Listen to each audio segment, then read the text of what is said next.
el Centro Apostólico Altar de Jehová de Eclesía presenta lo mejor del trigo. Conduce Lourdes Bravo de Villar.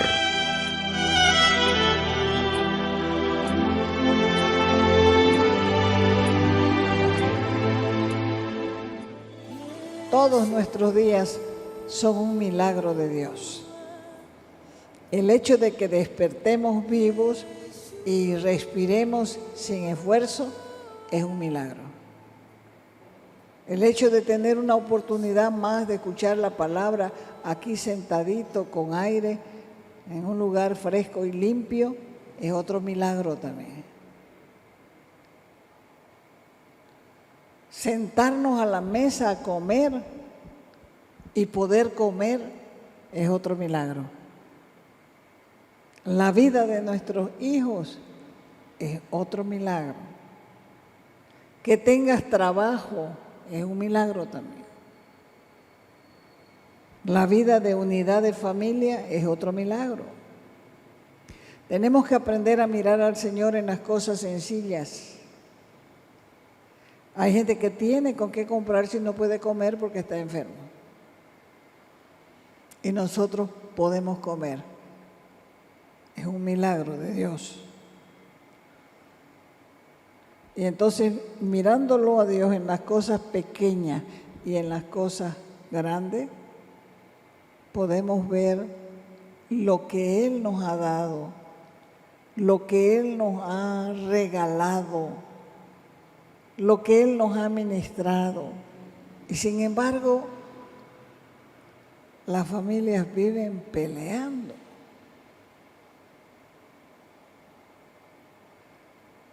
¿Por qué? Porque nadie se quiere callar. Para pelear se necesitan dos bocas. Si una se calla, no hay pelea. 5. Otro estorbo en nuestra relación con Dios es la falta de perdón. ¿Qué es lo que provoca la falta de perdón? ¿Cuáles son los efectos de tener rencor? Si no perdonas, vas a seguir enojado, amargado con cada relación que experimentes, porque la falta de perdón se enfoca en la mala experiencia que no te deja disfrutar el presente. Vivir recordando lo que te hicieron, vivir recordando lo que te dijeron. Esa falta de perdón te deja envuelto en tus propios pecados. Aunque las Escrituras son precisas en su declaración de que te van a medir, va a medir al hombre con la misma medida que el hombre mida a sus semejantes. Mateo capítulo 6, verso 14. Porque si perdonáis o si perdonas a los hombres sus ofensas, te perdonará también tu Padre Celestial. Si no perdonas a los hombres sus ofensas, tampoco tu Padre te perdonará tus ofensas. Perdonar a la gente es una demostración indiscutible de amor, ya que Dios nos ama como Padre y quiere perdonar nuestros pecados, quiere restaurar nuestra relación con Él. Pero así como Dios nos exige que amemos a nuestros enemigos, también nos exige perdonarlos. Está claro que si te niegas a perdonar, te vas a distanciar del perdón de Dios. Vas a estar lejos del perdón de Dios. Y eso te hace quedar en manos del enemigo. La falta de perdón es una puerta abierta a Satanás. Es una muralla caída a través de la cual entra cualquier cantidad de dardos a nuestra vida. El verdadero perdón no consiste en olvidarse del daño que recibiste. No quiere decir ya lo voy a perdonar a esto y no me voy a acordar más de su pecado. Solamente Dios puede hacer eso. Pero a medida que perdonas y entregas la causa al Señor, al final no te vas a acordar con la misma intensidad del principio. Va a ir debilitándose eso, va a ir debilitándose y después solamente va a ser un mal recuerdo. El verdadero perdón no consiste en olvidar, como dije antes, el daño recibido. Porque vas a recordar el daño recibido. Un adulterio uno no lo olvida toda una vida. Pero si lo perdonas y decides perdonarlo, te vas a ir olvidando de esa herida. Porque es una traición, claro que es una traición. Es una deslealtad, claro que es una deslealtad. Pero va a ir pasando el tiempo y te vas a ir olvidando y el dolor no va a ser tan intenso. ¿Por qué? Porque decidiste perdonar a tu cónyuge. El resentimiento, que es falta de perdón, refuerza una coraza y te pone una coraza dura. Y por eso dice, ¿qué persona dura? Dice uno, porque no sabe que esa persona está llena de falta de perdón. Y la falta de perdón es una carga pesada, pero nosotros podemos liberarnos de ella, porque el perdón, tanto como el amor, es una decisión. Perdonar es dar un paso de fe que Dios honra poniendo sanidad en nuestro corazón. Y esto se convierte en un verdadero conflicto, un conflicto interno muy grande en el alma del creyente.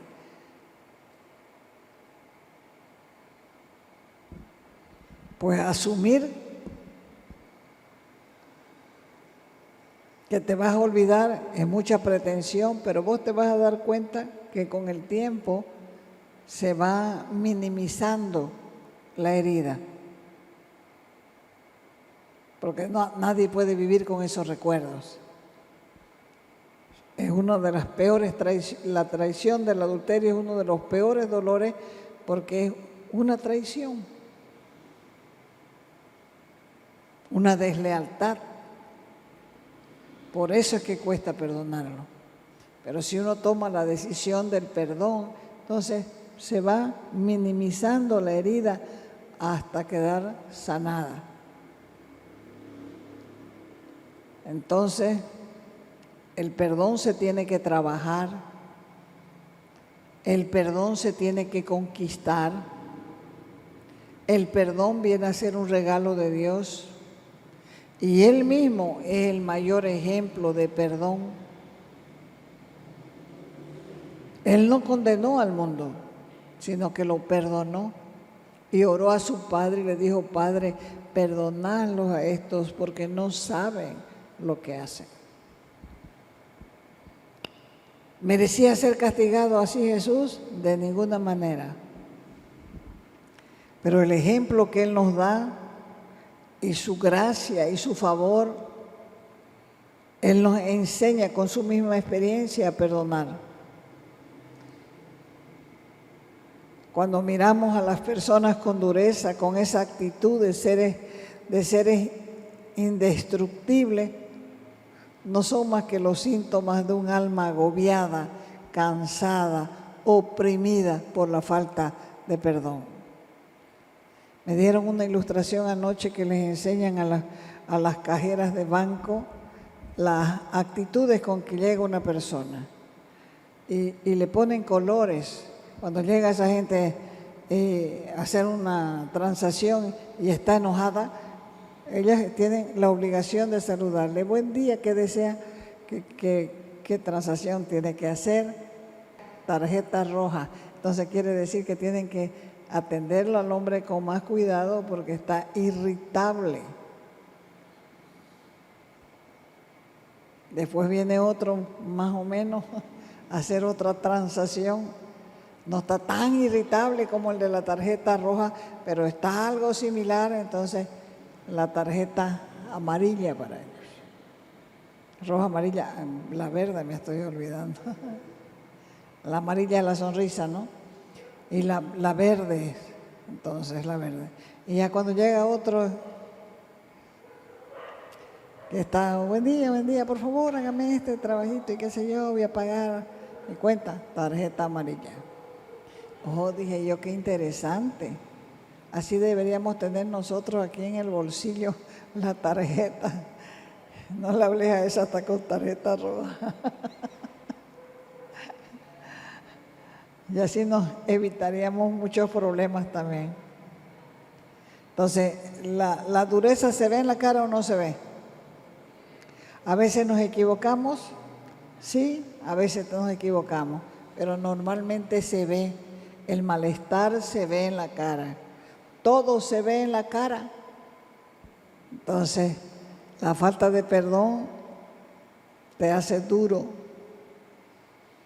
te hace agresivo, te hace abusivo también. 6, otro estorbo en nuestra relación con Dios es la religiosidad. Mateo 23, 33. Ay de ustedes, escribas y fariseos, hipócritas, dijo el Señor Jesús, porque diezman la menta y el eneldo y el comino y dejan lo más importante de la ley, que es la justicia, la misericordia y la fe. Esto era, lo primero era necesario hacer, pero sin dejar de hacer aquello. La justicia, la fe, la misericordia, son 3 virtudes que se han ido oscureciendo en la iglesia por los religiosos, siempre estorbando en la relación que el creyente debe tener con Dios. Es triste, pero vivimos prejuzgando sin conocer, porque esa es una reacción propia del ser humano que no conoce el amor y la misericordia de Dios. Pensamos que porque hacen tal cosa Dios no los va a perdonar nunca. No, tienen que hacer tal cosa porque Dios no los va a perdonar. El no conocer el amor y la misericordia de Dios nos hace que nosotros juzguemos a las personas. Y la religión se dedicó ¿a qué? A fabricar cristianos en serie, todos hechos en el mismo molde, que no tienen relación con el Espíritu Santo, pero que van a las reuniones normalmente sin atreverse a buscar en la luz de la palabra. Viven engañando y siendo engañados porque no quieren dar un giro total a sus vidas. Esos son los santos por fuera, que como dijo el Señor, no son más que sepulcros blanqueados y por dentro llenos de huesos de muertos. Y de eso, cada día está más llena la iglesia de los tiempos postreros. Hablar verdades de Dios en contra del pecado es buscarse enemigos. Cuando uno le dice la verdad a la gente, estás mal, hijo, estás incorrecto lo que estás haciendo, se busca uno enemigos. Pero ¿qué es mejor? ¿Que Dios lo juzgue a uno y lo discipline por no decir la verdad? ¿O que la gente se haga su enemigo? Pues es su problema, porque uno está diciendo la verdad. Nunca teman hablar la verdad, nunca cambien su enseñanza, su predicación, porque entró el fulano y de repente se ofende, porque las enseñanzas y las predicaciones se hacen anticipadamente. Porque no se puede venir aquí a improvisar, no se puede venir aquí a contar chistes. Se viene aquí a enseñar la palabra. Tal como uno recibe de Dios, así la expone. Entonces, siempre que le digas la verdad a alguien, te vas a buscar un enemigo. Pero tienes que mostrarle a esa gente que Dios quiere relacionarse con el hombre, porque la religión ha embrutecido al hombre. Lo pone bruto, lo pone feo. Y la gente no sabe que lo que Dios quiere siempre es perdonar, perdonar, perdonar. Entonces, por lo tanto, si Dios quiere continuamente perdonar, nosotros tenemos que arrepentirnos para que Él nos perdone, porque no hay otra forma de que nos perdone. ¿Cuántos han escuchado de Carlos Marx? Carlos Marx fue el fundador del marxismo y dijo él: la religión es el opio de los pueblos. Y el opio es droga, es narcótico, es analgésica, es morfina, porque el opio es una droga que adormece y su consumo embrutece.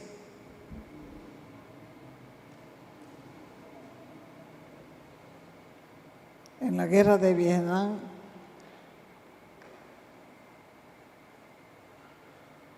era común, pero entre los americanos, porque los vietnamitas no consumían, a los otros los hacían adictos. ¿Qué quería decir este hombre con esto? Quería decir que la religión es una dicha ilusoria o una promesa de un mundo mejor después de una vida miserable. Y por una parte están reconociendo la necesidad de una vida espiritual que le dé sentido a la vida. Esta gente nunca se cuestionó con Dios, pero con la religión sí. Porque la religión embrutece, hermanos. Entonces el hombre veía la religión como una droga que lo tenía adormecido y limitando el pensamiento con la visión nublada y tratando de enfrentar la realidad. Entonces la misma religión es la que lleva a la iglesia a creer que la iglesia es un club social.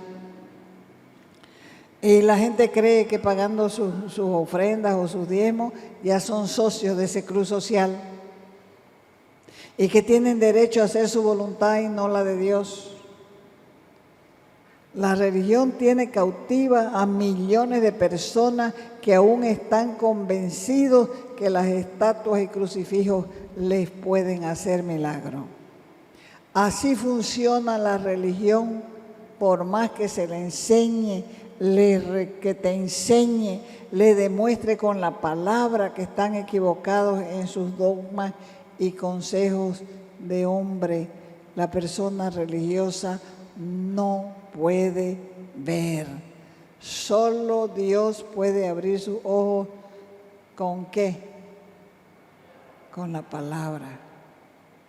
Con la palabra. La religiosidad crea entre el creyente y Dios una cima que hace que el creyente no pueda moverse en el espíritu. ¿Por qué? Porque mira para allá y la cima la ve muy alta. Y entonces el religioso no quiere escalar. El nuevo nacimiento, escúchenlo bien, lo da Dios por medio de la palabra. La palabra y el Espíritu Santo producen en la vida el nuevo nacimiento. Ninguna persona puede cambiar ni nacer de nuevo sin escuchar y creer la palabra de Dios. Y nadie puede nacer de nuevo sin la obra del Espíritu Santo. ¿Lo entiende o se lo explico de nuevo? Venir a la iglesia no te hacen un creyente. El Espíritu Santo es el que te hace creyente cuando prestas atención a la predicación de la palabra, porque el nuevo nacimiento viene de arriba, dice la Escritura. Es un regalo de Dios. Santiago capítulo 1. Verso 18. Él dice, de su voluntad estamos terminando ya, nos hizo nacer por la palabra de verdad.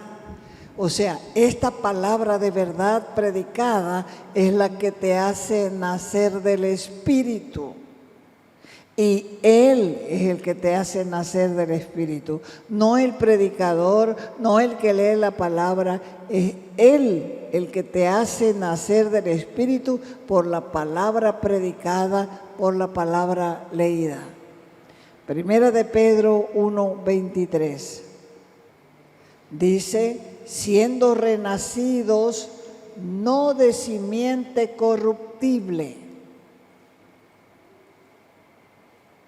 no de alguien humano quiere decir, sino de incorruptible por la palabra de Dios. Juan 3:6 dice, el que es nacido de la carne, el que es nacido humano, humano es. El que es nacido de la carne, carne es. Y lo que es nacido del Espíritu, Espíritu es. O sea, el nuevo nacimiento no es natural. El nuevo nacimiento es sobrenatural. El nuevo nacimiento no es de voluntad humana. No es, yo nazco de nuevo porque quiero nacer de nuevo. No, no es por voluntad humana. El nuevo nacimiento no es por voluntad de varón. Efesios, capítulo 2, versos 8 y 9. Porque por gracia, como un regalo, como un don de Dios, sois salvos. ¿Por qué? Por medio de la fe en quién, en Cristo. Y esto, que son salvos, no es de ustedes, pues es un don, un regalo de Dios. Y ese regalo no es por obras, para que nadie se gloríe, para que nadie pueda decir, yo nací de nuevo porque hacía obras buenas. No, es un regalo de Dios que viene de arriba. Juan 1:12 dice, mas a todos los que le recibieron, a los que creen en su nombre, les dio potestad, les dio poder de ser hechos hijos de Dios. Entonces, Dios nos justifica. Y una vez siendo justificados por su gracia, por la redención que es en Cristo Jesús. O sea, más sencillo, Dios nos saca de la familia de Adán, de la familia humana, y nos pone en la familia de Cristo. Dios nos hace sus hijos. Miren, decía Juan, cuán amor nos ha dado el Padre, para que seamos llamados hijos de Dios. Dios nos da entonces con el nuevo nacimiento un espíritu nuevo. Nos da su espíritu para que viva en nuestro espíritu. Y pone también un espíritu nuevo en nosotros. En Ezequiel dice, pondré dentro de vosotros mi espíritu. Por eso es que nosotros somos el templo de Dios, porque su espíritu está en el templo humano, en el que nació de nuevo. Necesitamos aclarar una cosa más. Cuando nacemos de nuevo, nuestra naturaleza vieja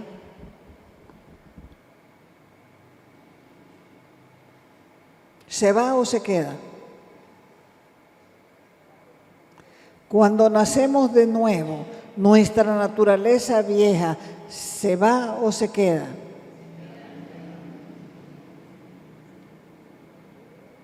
Pero hay una revolución adentro.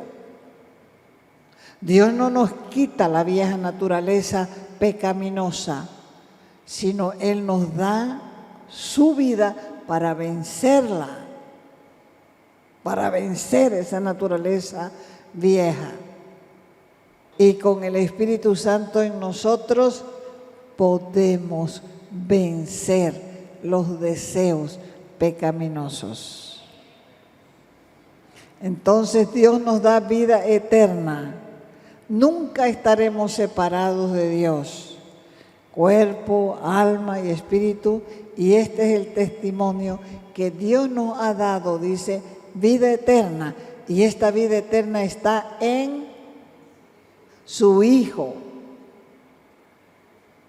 Y el que tiene al Hijo tiene vida. Y el que no tiene al Hijo de Dios no tiene nada. La gente puede funcionar con su espíritu, con su alma y su cuerpo.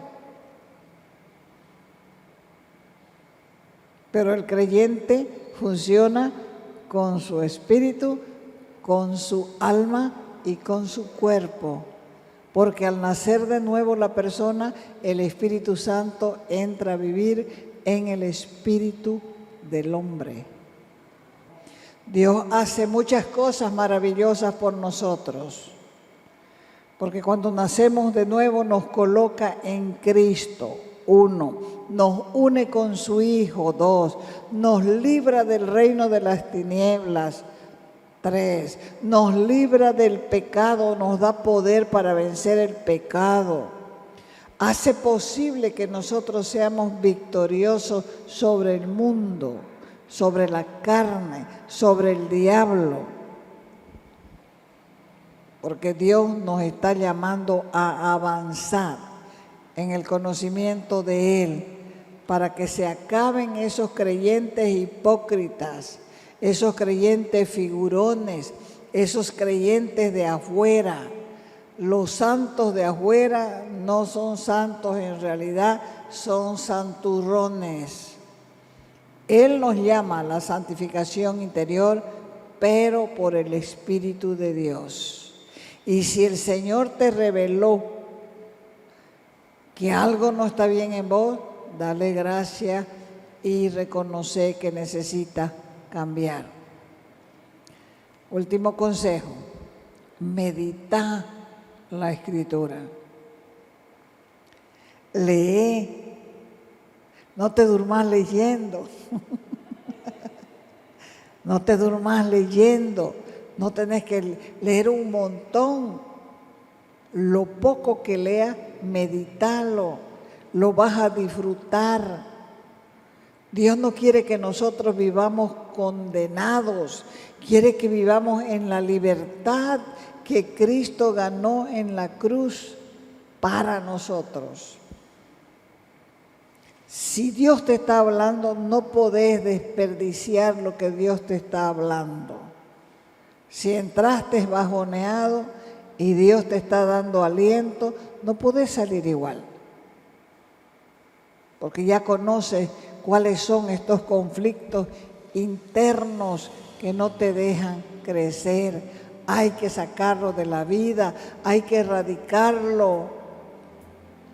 Porque si sientes que algunos de estos 6 conflictos que mencioné están dentro de vos, tienes que sacarlo. Y entonces tu vida no será la misma. Vas a comenzar a disfrutar de la vida cristiana. Cuando Dios quiere que nosotros tengamos vida en Cristo Jesús. Te invitamos a nuestras reuniones los días viernes y sábado a las 6 de la tarde. Los domingos a las 10 de la mañana y a las 6 de la tarde. Calle Nicolás Suárez, esquina Félix Pinto.